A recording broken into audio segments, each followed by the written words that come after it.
दिल्ली में जो जंतर मंतर का नज़ारा था वो इस वक्त रांची में हो चला है। और जो दिल्ली के जंतर मंतर पर आंदोलन कर रहे बच्चों को अशब्द कह रहे थे, संस्कारहीन बता रहे थे, वो झारखंड के बच्चों के साथ, जेनजी के साथ, अभ्यर्थियों के साथ मजबूती से खड़े हो गए हैं। बीजेपी भी इसमें कूद गई है।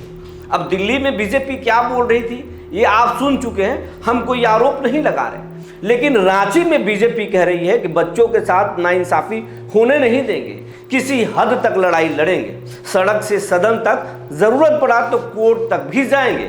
और सुप्रीम कोर्ट में याचिका भी दाखिल इस मामले में हुआ है। झारखंड के बच्चे जेपीएससी और झारखंड के तहत कई जो एग्जाम हुए हैं उसमें भ्रष्टाचार के, गड़बड़ी के, पेपर लीक होने का आरोप लगाए हैं, सीट बेचने का आरोप लगाए हैं।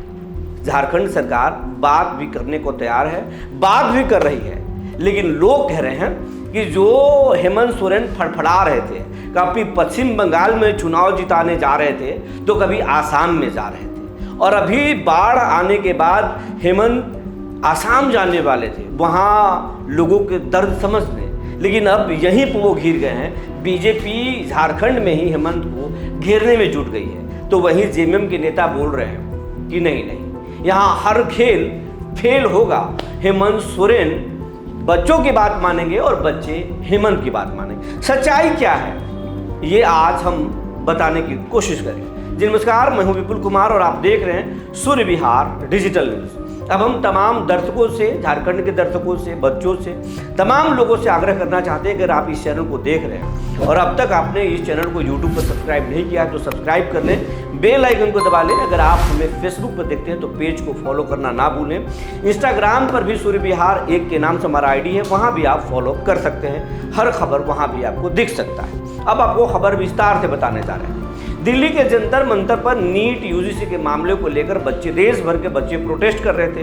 पेपर लीक होने की बात, एनटीए पर कार्रवाई और मंत्री के इस्तीफे पर अड़े हुए थे। लेकिन बीजेपी शुरुआती दौर में मंत्री के इस्तीफे से साफ इनकार कर रही थी, कार्रवाई से इनकार कर रही थी। लेकिन बाद में प्रधानमंत्री नरेंद्र मोदी इसमें हस्तक्षेप किए और उसके बाद में एनटीए के 47 अधिकारियों को बर्खास्त किया गया, कई लोगों पर सचिव को हटाए गए और अंततः जब सरकार पर दबाव बन गया, बच्चे हार नहीं मानने लगे और वांगचू की स्थिति खराब होने लगी, सुप्रीम कोर्ट ने इसमें दखल दिया, तब जाकर इस मंत्री का इस्तीफा हुआ, धर्मेंद्र प्रधान का इस्तीफा हो गया, क्योंकि देश भर में हालात विकट हो रहे थे।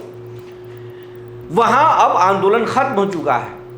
प्रधानमंत्री अब इंस्टाग्राम पर आ चुके हैं, सोशल मीडिया पर आकर बच्चों से बात कर रहे हैं, उनसे संवाद कर रहे हैं। आरएसएस के प्रमुख मोहन भागवत भी मुंबई में जेनजी और जेन अल्फा से संवाद किए हैं। अब देश के नेता जेनजी को तरजीह दे रहे, जेनजी से बात कर रहे हैं। लेकिन झारखंड की लड़ाई कुछ अलग है।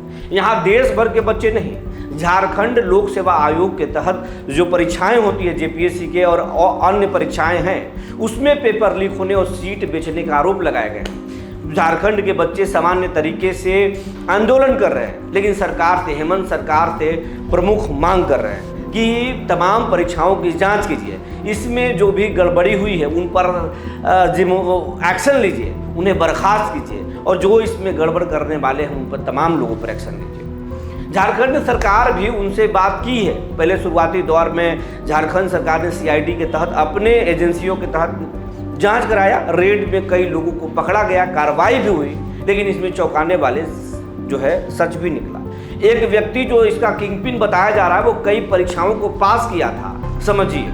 तो क्या झारखंड सरकार की भूमिका इसमें नहीं है? लोग इस पर भी सवाल खड़े कर रहे हैं। लेकिन लोग, हेमंत सोरेन को मानने वाले लोग ये बोल रहे हैं कि जेएमएम जो चीफ है हेमंत सोरेन, उनके कोई खानदान के लोग क्या जेपीएससी में आए हैं? नहीं आए। तो फिर अगर उनके निष्ठा पर सवाल कैसे खड़ा कर सकते हैं? यह जेएमएम का कहना है। लेकिन हेमंत सोरेन बच्चों से बात करने के लिए दरवाजे खोल दिए और बोल रहे हैं कि हम कार्रवाई कर रहे हैं, बच्चे सुझाव दें हमें क्या करना चाहिए।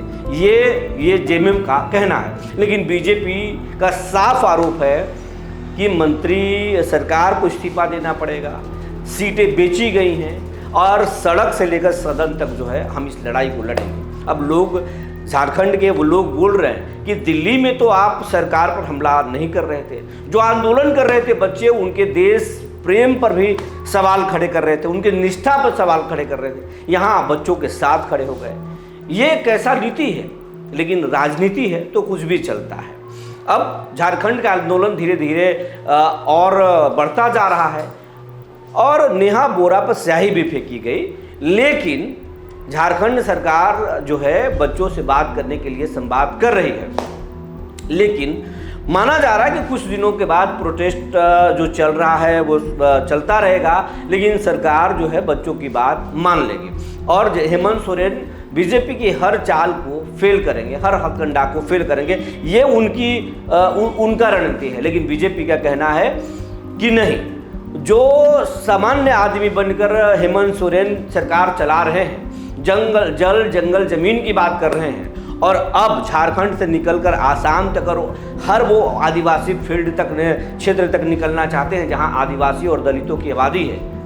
अब वहां नहीं, झारखंड में भी इन्हें घेर लेना है और झारखंड के आसपास के इलाकों में बीजेपी की सरकार है, झारखंड ही एक बीच में पड़ता है और अब हेमंत सरकार को यहीं पर इनकी नाकामियों को गिनाकर, यहाँ के करप्शन को उजागर करके घेर लेना है। तो बीजेपी हेमंत सरकार को घेरने में जुटी हुई है और जेएमएम मजबूती से इस लड़ाई को लड़ रही है। खास बात यह है कि झारखंड के बच्चे न मंत्री के इस्तीफा चाहते हैं न मुख्यमंत्री के इस्तीफा चाहते हैं, बस वो जांच चाहते हैं और जांच सीबीआई से चाहते हैं, जांच पारदर्शी चाहते हैं और एक जवाबदेही तय करने की बात कर रहे हैं। सरकार से बैर नहीं है, लेकिन भ्रष्टाचारियों को खैर भी नहीं चाहते हैं, भ्रष्टाचारियों पर शिकंजा चाहते हैं। बच्चों की मांग जेन्युइन है। अगर हेमंत सरकार भी अपनी साख बचाना चाहती है तो बच्चों की मांग मान लेनी चाहिए, वरना बच्चों में जो असंतोष फैलेगा वो राज्य भर में फैलेगा और फिर सरकार की किरकिरी हो सकती है। आप क्या सोचते हैं हमें ज़रूर बताएंगे। तब तक के लिए धन्यवाद।